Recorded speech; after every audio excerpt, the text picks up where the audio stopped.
শিয়ালদামুখী Kanchenjunga express মালগাড়ির ধাক্কা। এর জেরে ট্রেনে পিছনের দিকে 3টি কামরা লাইনচ্যুত হয়ে যায়। এর জেরে ভয়াবহ পরিস্থিতি। নিউ জলপাইগুড়ি স্টেশনের কাছে রাঙাপানি স্টেশনের কাছে এই দুর্ঘটনা ঘটে। উত্তর পূর্ব ভারতের সঙ্গে রেলপথের যোগাযোগ পুরোপুরি ব্যাহত হওয়ার সম্ভাবনা। আতঙ্কিত যাত্রীরা কোনো রকম দুর্ঘটনাগ্রস্ত ট্রেন থেকে নামার চেষ্টা করে, তবে পুলিশ প্রশাসনের পক্ষ থেকে দ্রুত উদ্ধারের চেষ্টা করা হয়। ঠিক চটের হাটের কাছাকাছি এলাকায় এই দুর্ঘটনাটি ঘটে। যাত্রীদের এক অংশ কোনো রকমে ওই জায়গায় নামার চেষ্টা করেন। এনজেপি থেকে ছেড়ে রাঙাপানি এলাকায় এই ভয়াবহ ঘটনা। এবার প্রশ্ন, দুর্ঘটনাস্থল থেকে কাছাকাছি দুর্ঘটনার মুখে পড়ল শিয়ালদাগামী ডাউন কাঞ্চনজঙ্ঘা এক্সপ্রেস। ওই ট্রেনে ধাক্কা মারল মালগাড়ি। তার জেরে কাঞ্চনজঙ্ঘা এক্সপ্রেসের 2টি বগি লাইনচ্যুত হয়ে গিয়েছে। একটি বগি তো মালগাড়ির মাথায় উঠে গিয়েছে। যে ট্রেনটা আইএফএস কোচ দিয়ে চলছিল, ইতিমধ্যেই শুরু হয়ে গিয়েছে উদ্ধার কাজ। স্থানীয় বাসিন্দাদের দাবি, সেই ঘটনায় অনেক যাত্রী আহত হয়েছে।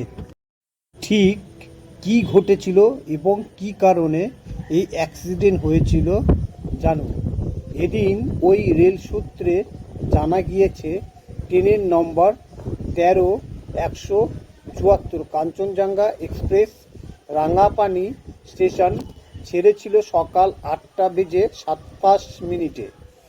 এরপর রানীপাত্র আর ছত্তরহাটের মাঝে সেটা দাঁড়িয়ে পড়ে। সকাল 5:50 সিগন্যালিংয়ের সমস্যার জন্য ট্রেনটি দাঁড়িয়ে পড়েছিল।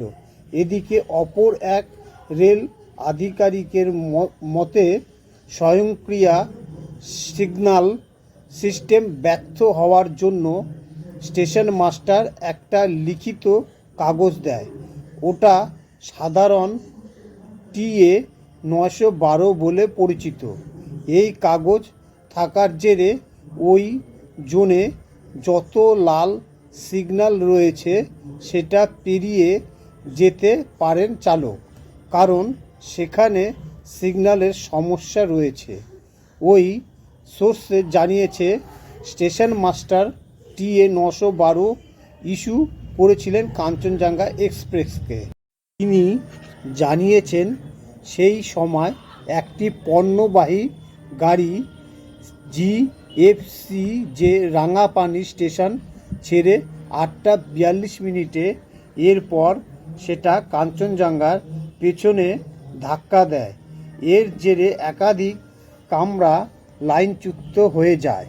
তবে রেল বোর্ডের চেয়ারপারসন কার্যত হিউম্যান এরর, অর্থাৎ মানুষই ভুল করেছে, এই ধরনের বিষয়কে দুর্ঘটনার কারণ হিসাবে প্রাথমিকভাবে তুলে ধরেছিলেন। অর্থাৎ মালগাড়ি চালকেই সিগন্যাল না দেখে গাড়ি চালিয়ে দিয়েছেন বলে দাবি করেছেন তিনি।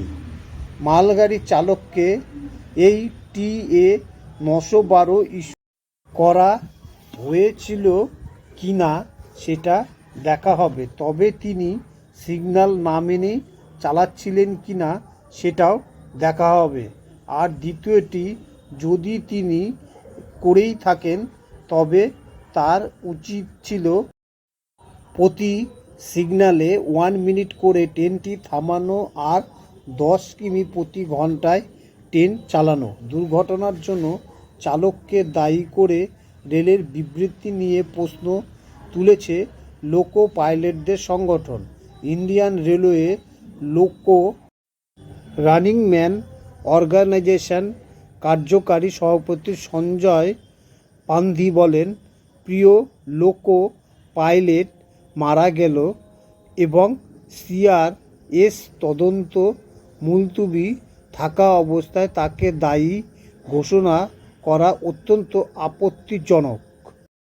কাঞ্চনজঙ্ঘা এক্সপ্রেসের সেরকম কোনো দোষ নেই। পিছন দিক থেকে মালগাড়ি সজোরে ধাক্কা মারার জন্য 3টি বগি লাইনচ্যুত হয়ে যায়। তার মধ্যে একটি বগি হচ্ছে নিচে মালগাড়ির ঢুকে যায়, যার জন্য একটি বগি হাওয়ার মধ্যে ঝুলতে দেখা যায়।